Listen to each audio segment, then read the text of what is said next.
Bonjour à tous et bienvenue sur ma chaîne YouTube pour cette nouvelle vidéo.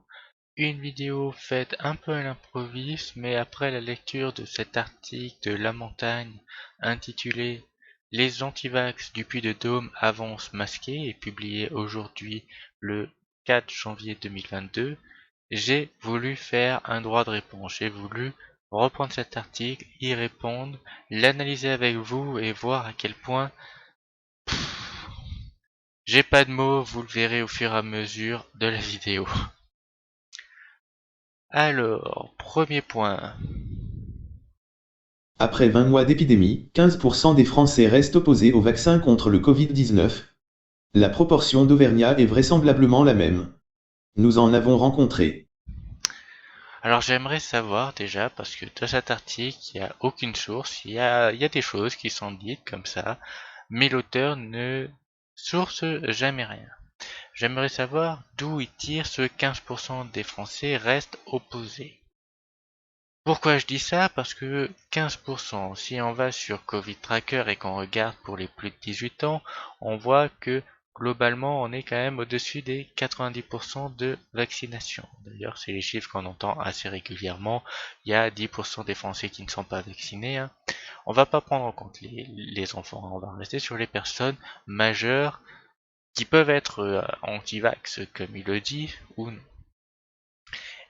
Ce qui voudrait dire qu'il y a 15% de personnes qui seraient contre le vaccin, mais 10% qui ne se seraient pas fait vacciner, donc il y en aurait 5 qui seraient contre le vaccin, mais qui seraient tombés sur l'aiguille et malheureusement seraient vaccinés. Je ne comprends pas cette logique. Donc d'où sort ce chiffre? En cherchant un petit peu plus loin, j'ai trouvé un Français sur deux affirme qu'il ne sera pas vacciné. 15% des personnes interrogées refusent tout vaccin selon notre sondage. Donc enfin j'ai trouvé un 15% autour de la vaccination, sauf que cet article de France Info date du 12 novembre 2020, soit 7 à 8 mois après le début de l'épidémie et pas 20 mois après. Donc il y a déjà une première incohérence. Deuxième incohérence, c'était un sondage qui était fait avant la mise en place du vaccin. D'ailleurs, les vaccins n'étaient même pas encore sortis à ce moment-là.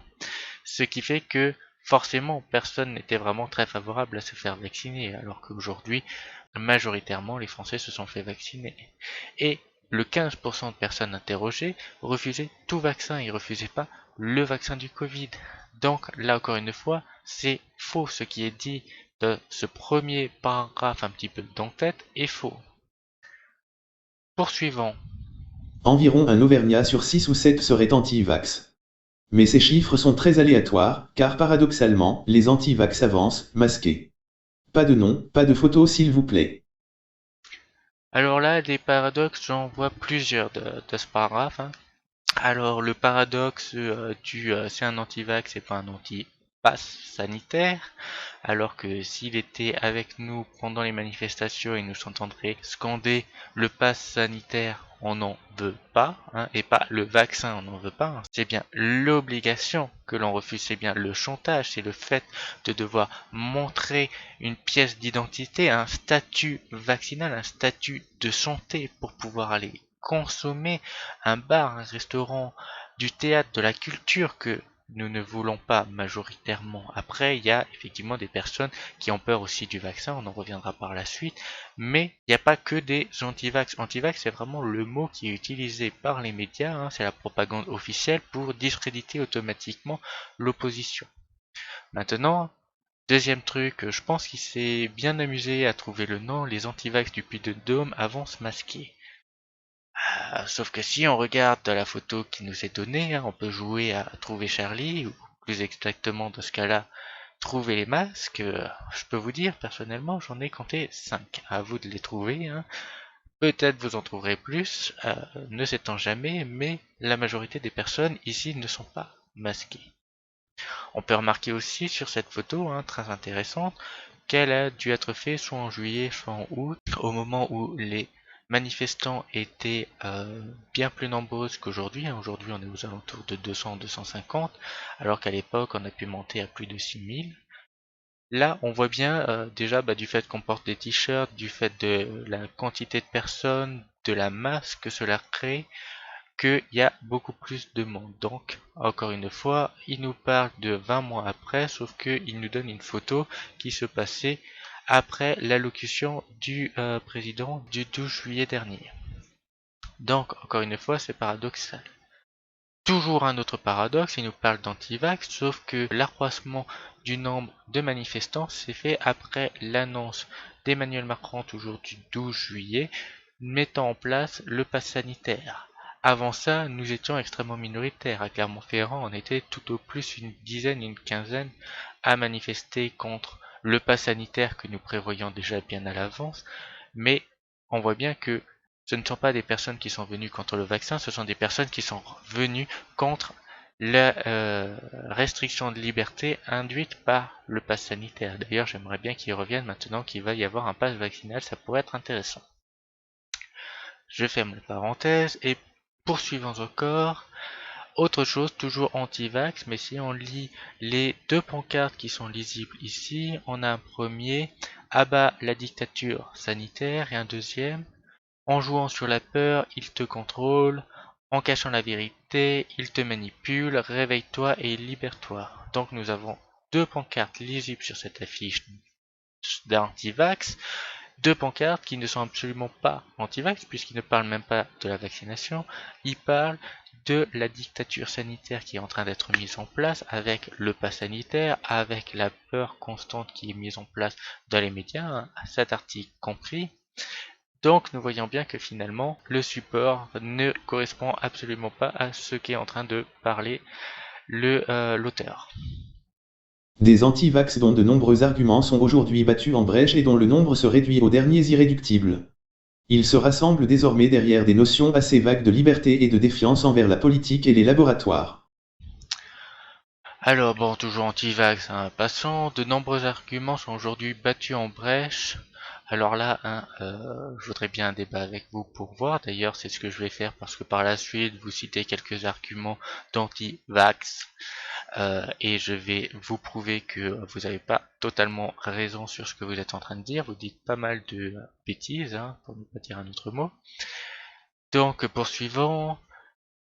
Dans le nombre se réduit aux derniers irréductibles, effectivement, nous ne sommes plus très nombreux, mais bon, le socle qui reste est, je pense, assez solide. On est des personnes qui avons créé de véritables amitiés, qui luttons pour des valeurs communes, hein. J'espère quand même que vous n'allez pas nous retirer ça, c'est que nous luttons pour ce que nous pensons être le bien.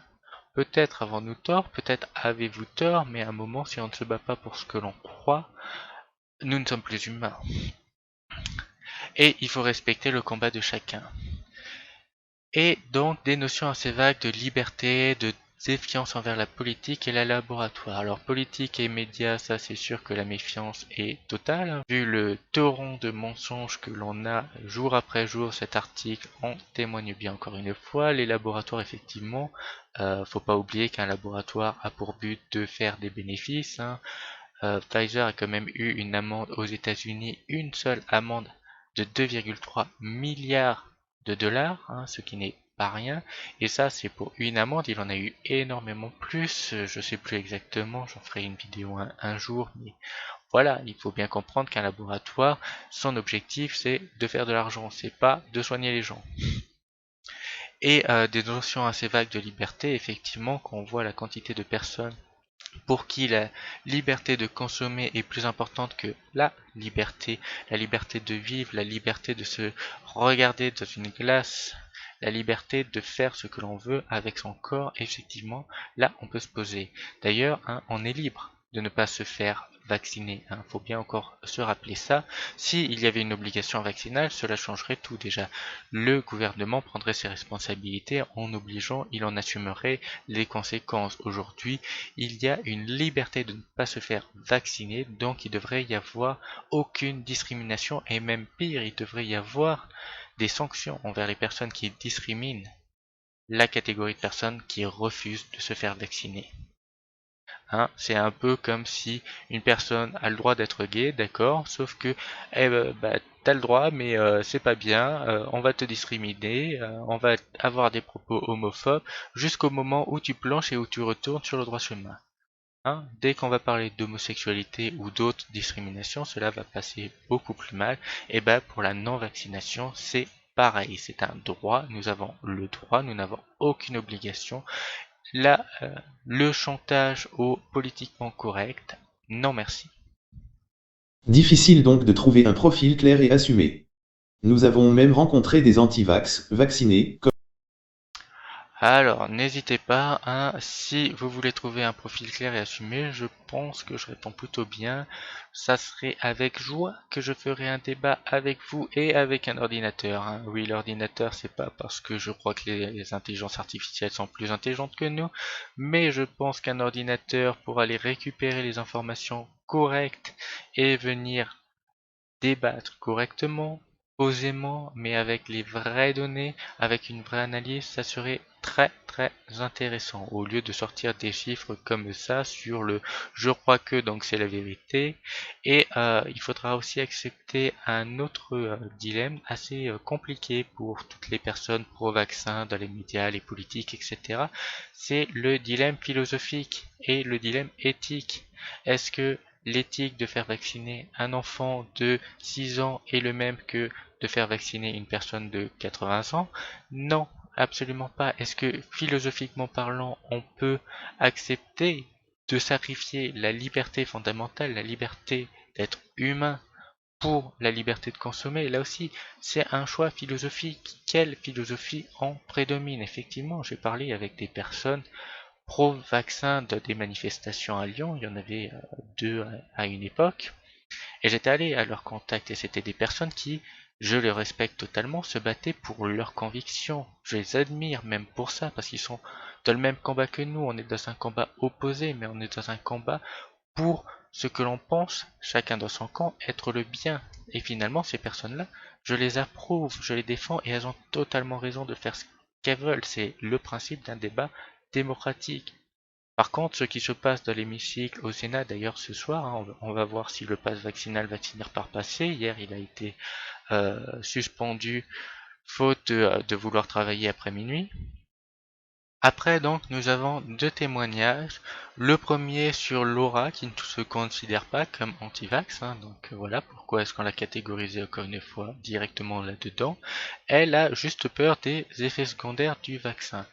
Ce qui est normal, chacun a ses propres peurs. Pourquoi est-ce que les personnes qui ont peur de mourir du Covid, de la propagation du virus, etc., on accepterait leur peur? On contraindrait l'intégralité de la population parce que ces personnes-là ont peur? Ah, parce qu'il faut pas croire, hein, la majorité des jeunes qui sont allés se faire vacciner, c'était pour aller consommer, hein, c'est pour continuer à aller voir les copains, retourner en boîte. Ah oui, excusez-moi, sujet sensible, pour continuer à aller boire un verre, etc. C'est absolument pas parce qu'ils ont peur du virus. Hein.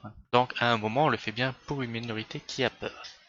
Est-ce qu'on ne peut pas accepter que des personnes ont plus peur des effets secondaires du vaccin, hein, un vaccin que l'on ne connaît pas encore, un vaccin qui a que quelques mois de diffusion maintenant, bon, une année maintenant, mais qui reste quand même très limité, qui est toujours en phase de test 3, qui a toujours une autorisation de mise sur le marché conditionnelle, donc c'est pas un vaccin totalement sûr et qui est avec une technologie nouvelle. On n'a jamais fait de vaccin avec la technologie ARN. D'ailleurs, un autre point, pourquoi est-ce qu'il n'y a toujours pas de vaccin plus standard? Pourquoi est-ce que les vaccins Sanofi et Valneva mettent autant de temps à arriver sur le marché alors que ceux de Pfizer et Moderna sont arrivés extrêmement rapidement? Pourquoi les vaccins chinois et russes nous sont refusés? Certaines personnes traitées injustement d'anti-vax pourraient accepter de se faire vacciner avec des vaccins ayant une technologie un peu mieux connue. Là encore une fois, c'est une question d'éthique, de philosophie et de ressources. Deuxième argument, c'est Marianne. Marianne qui parle de Big Pharma, effectivement, qui a peur de ce qu'il y a dedans, parce qu'effectivement, on ne le sait pas, il y a différentes technologies, qui a peur aussi du fait que le vaccin ne marche que quelques mois. Effectivement, on va en revenir dessus par la suite, mais c'est quelque chose avec lequel on n'a aucun recul, ou très peu, hein. Maintenant on commence à en avoir un petit peu et à en voir les effets délétères. Mais c'est quelque chose pour lequel on a un petit peu peur. Et comme je l'ai dit précédemment, Pfizer n'est pas une entreprise saine. Elle a quand même eu déjà une amende de 2,3 milliards, la plus grosse amende des États-Unis en pharmacie. Et donc maintenant on en arrive aux arguments de l'auteur pour venir discréditer. Vidéo complotiste, archi-faux. Une vidéo lancée en octobre 2020 et vue par des millions d'internautes expliquait que le Covid avait été créé par l'Institut Pasteur et volontairement lâché dans la ville de Wuhan. Elle expliquait notamment que le coronavirus était étudié depuis 10 ans par l'Institut Pasteur. Ce qui est vrai, sauf que le coronavirus est une famille de virus, connue depuis près d'un siècle. La première maladie grave due à un coronavirus a été étudiée en 1930. Voilà, donc archi faux. Pourquoi archi faux? Qu'est-ce qui est faux? Et quand est-ce que c'était faux? La vidéo qui dit comme quoi le Covid a été créé, bon alors par l'Institut Pasteur ou par un autre, hein, volontairement dans la ville de Wuhan, Wuhan où il y a un institut virologique qui travaillait justement sur le coronavirus, c'est quand même intéressant, et que ce coronavirus a été étudié depuis plus de 10 ans, alors oui, effectivement, vous admettez que coronavirus est étudié depuis extrêmement longtemps. Maintenant, est-ce qu'il a pu venir de Wuhan? Non, archi faux. Effectivement, qui nous dit que c'est archi faux? C'est le docteur Daszak et 26 autres scientifiques qui ont fait un démenti de The Lancet. Hein, et effectivement, si on s'en arrête là, si on prend pour argent comptant la parole de ces 27 scientifiques, on obéit. Mais voilà, si on va sur un autre journal qui est The Telegraph, hein, pour voir un petit peu la presse internationale. Donc pour information, j'ai un abonnement sur The Telegraph. J'ouvre sur Google et en faisant clic droit, on peut faire traduire, ce qui explique que c'est en français, parce que sinon les articles sont en anglais. Mais ça permet quand même de voir de quoi parle la presse internationale. Et en mai 2021, il disait: pourquoi la théorie de l'évasion du laboratoire Covid-Wuhan, morte et enterrée il y a des mois, a de nouveau augmenté. Deuxième article, comment les scientifiques qui ont rejeté la théorie du laboratoire de Wuhan sont liés aux chercheurs chinois, daté du 10 septembre 2021. Donc on voit déjà qu'en quelques mois, finalement, les scientifiques de The Lancet, dont le docteur Daszak, se retrouvent finalement à avoir des conflits d'intérêts directs avec le laboratoire de Wuhan. Donc forcément, ils vont pas aller dire c'est de notre faute, on l'a créé. Ils vont plutôt aller défendre le fait que c'est complotiste. Dès le début, ces hautes personnalités ont directement rejeté l'idée que cela pouvait venir de Wuhan. Alors que lorsque des vrais journalistes, hein, excusez-moi, mais de la presse internationale, ont fait des recherches, ils se sont rendus compte que eh ben, c'est 26 sur 27, hein, il y en a un qui n'a pas de conflit d'intérêt, mais les 26 autres ont des conflits d'intérêt. L'auteur, le docteur Daszak, a des conflits d'intérêt très étroits avec le laboratoire. Poursuivant, 21 septembre, des scientifiques de Wuhan prévoyaient de libérer des particules de coronavirus dans des chauves-souris de caverne, relèvent des documents divulgués. Des documents divulgués notamment aux États-Unis sur des demandes de financement pour des recherches. Poursuivant, le Covid se propageait de manière virulente à Wuhan dès l'été 2019, suggère un rapport 4 octobre 2021. Des scientifiques de Wuhan et des États-Unis prévoyaient de créer de nouveaux coronavirus, notamment en y apportant des gains de fonction, c'est-à-dire le rendre plus contagieux à l'homme, plus virulent, plus mortel. Tout ceci a été fait en laboratoire. On le sait parce qu'il y a eu des demandes de subventions. On le sait parce qu'on a vu que ces derniers avaient commencé. Donc comment ne pas se douter qu'ils ont été menés à terme. 20 novembre, de nouveaux documents soutiennent la théorie selon laquelle l'épidémie de Covid a commencé dans le laboratoire de Wuhan. 15 décembre, la fuite du laboratoire de Wuhan, maintenant l'origine la plus probable de Covid, ont déclaré les députés. Alors les députés du Royaume-Uni, bien entendu, pas les nôtres. Hein. Et enfin, 19 décembre, ce que la fuite du laboratoire de Wuhan nous dit sur l'avenir de la guerre biologique. Voilà pour faire un petit tour de ce que dit la presse internationale qui n'est absolument pas reprise par la presse française. Pourquoi? Parce que la presse française préfère dire que c'est complotiste, c'est archi faux, obéissez, écoutez les dires de notre Premier ministre, de notre président et de la propagande officielle. C'est tellement mieux. Deuxième point. Nanoparticules, partiellement faux. Une des premières critiques dénonçait la présence de nanoparticules permettant de localiser grâce à la 5G les personnes vaccinées. Bon, je vais rester là sur l'article. Après, ça explique que effectivement, il y a des nanoparticules. Tout ça, c'est assez scientifique. J'y connais pas beaucoup.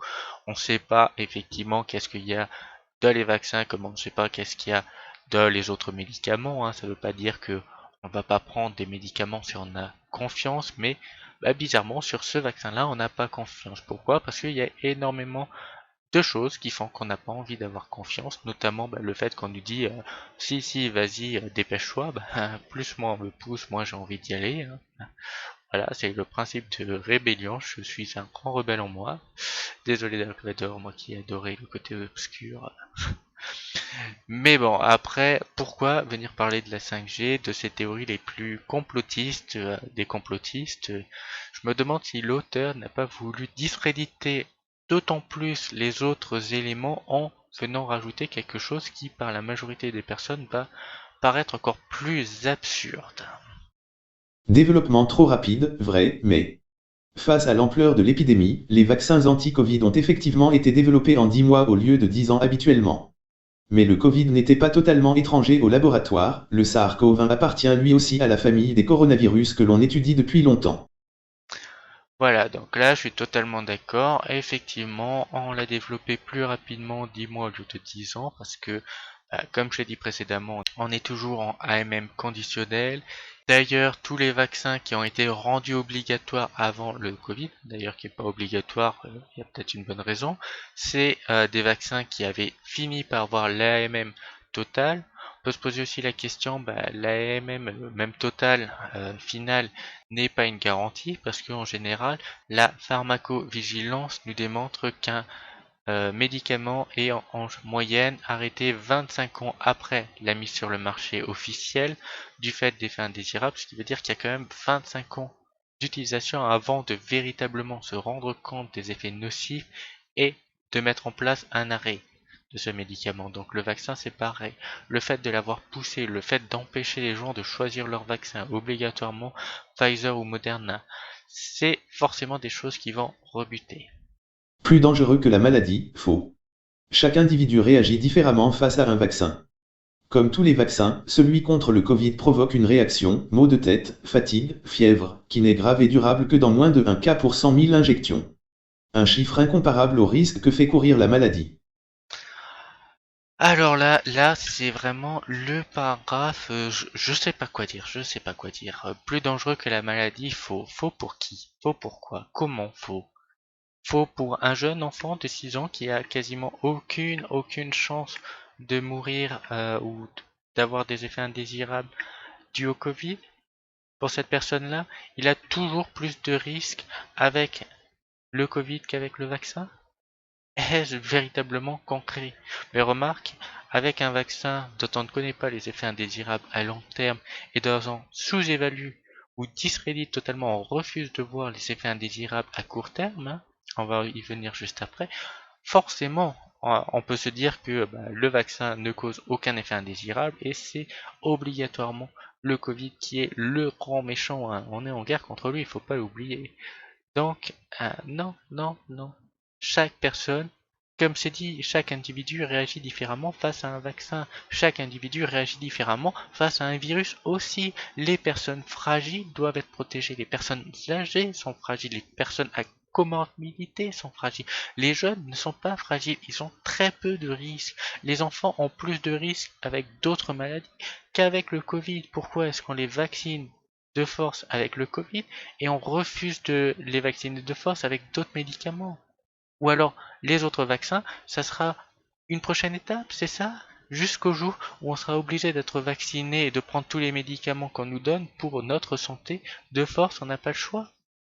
Ça me fait penser vraiment à des films, ça, des films post-apocalyptiques où on est obligé de se donner une injection. Je pense à The Giver et à Equilibrium qui sont des films qui traitent justement de ça, de faire une injection tous les jours ou plusieurs fois par jour pour pouvoir se protéger des sentiments ou d'autres trucs comme ça.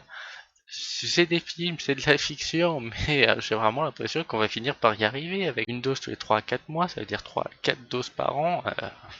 Jusqu'où allons-nous aller? Et donc maintenant, mais le dernier point, des réactions pas graves, hein, juste maux de tête, fatigue, fièvre, hein, truc très bénin, et qui sont durables que de moins de 1 cas pour 100 000 injections. Mais d'où sort-il ce chiffre? D'où et d'où? Les chiffres ne disent pas ça, les chiffres officiels, les chiffres de l'ANSM Covid-19 suivi des cas d'effets indésirables. On descend un petit peu et on va télécharger chiffres clés effets marquants. Et à l'intérieur, du coup, on va avoir suivi des cas d'effets indésirables des vaccins Covid-19, hein, le rapport officiel de l'ANSM, qui nous dit 111 222 700 injections ont été réalisées au total. Et si on descend un petit peu plus bas, on va avoir 121 486 cas d'effets indésirables. Hop, calculatrice, on fait un calcul. Donc 100 222 700 injections divisé par le nombre d'effets indésirables. Ça nous fait une chance sur 915,5 d'avoir un effet indésirable. Prenons en compte les effets indésirables non graves et les effets indésirables graves. 24% de chance d'avoir un effet indésirable grave. Donc hop, on fait une division par 0,24 et on a une chance sur 3814 d'avoir un effet indésirable grave. Effet indésirable grave, pas un effet indésirable, juste maux de tête, fatigue et fièvre, hein. Non. Alors d'où sort ce 1 cas pour 100 000? Je veux dire, et dans les effets indésirables non graves, hein, si on descend sur BioNTech, Pfizer, on voit un petit peu les non graves qu'on a, troubles généraux et anomalies au site d'administration, affection du système nerveux, affection gastro-intestinale, etc. On a un petit peu une idée de ce qu'ils disent. Et finalement, on le sait, la plupart des effets, ce qui est dit là, hein, les maux de tête, fatigue et fièvre, vous allez dire au médecin en effet indésirable, il refuse de le faire rentrer dans la pharmacovigilance. Il ne va pas le signaler parce qu'il considère que c'est un effet indésirable connu, normal. Hein, c'est pas un effet totalement indésirable, c'est quelque chose qui peut arriver, on l'accepte. Là, hein, c'est des gens qui ont des effets qui sont encore plus poussés que ça. Et si on descend, effets indésirables graves par organe, on a quand même troubles généraux et anomalies au site d'administration, affection du système nerveux, affection cardiaque, affection vasculaire, affection respiratoire thoracique et médiastinale, affection gastro-intestinale, affection musculo-squelettique et du tissu conjonctif, infection et infectation, affection de la peau et du tissu sous-cutané et affectation de l'oreille et du labyrinthe. Le risque, il est pas inexistant. 29% des effets indésirables chez l'homme, 71% chez la femme. Et là, on a aussi la répartition par tranche d'âge. Bon, il faudrait un peu plus de détails pour savoir effet indésirable par grave, etc. Je trouve que ce rapport est extrêmement mal fait pour ce point-là. Mais en attendant, voilà, là, sur cet article, la quantité de mensonges, de préjugés qui a été mise en place pour faire de la désinformation, c'est astronomique. Cet auteur, Arnaud Vernet, excusez-moi, hein, je ne le connais pas, peut-être qu'il fait plein d'autres bons articles, j'en ai aucune idée, mais cet article-là, il mérite d'être viré pour un article comme ça. Lui est la personne qui a validé cet article. Voilà, c'est tout ce que j'avais à dire. J'espère que cette vidéo vous aura plu, hein, elle a été filmée assez tard pour moi, il est 23h45, je vais encore faire le montage avant d'aller me coucher parce que voilà, il faut que je réponde encore aujourd'hui, hein, la vidéo sera publiée que demain, mais il faut que je le fasse. J'espère que ça vous a plu, si c'est le cas n'hésitez pas à le dire en commentaire, à lâcher un pouce bleu et à vous abonner pour suivre les prochaines vidéos. Et sur ce, je vous dis à très bientôt et surtout, on peut débattre de tout, même des chiffres.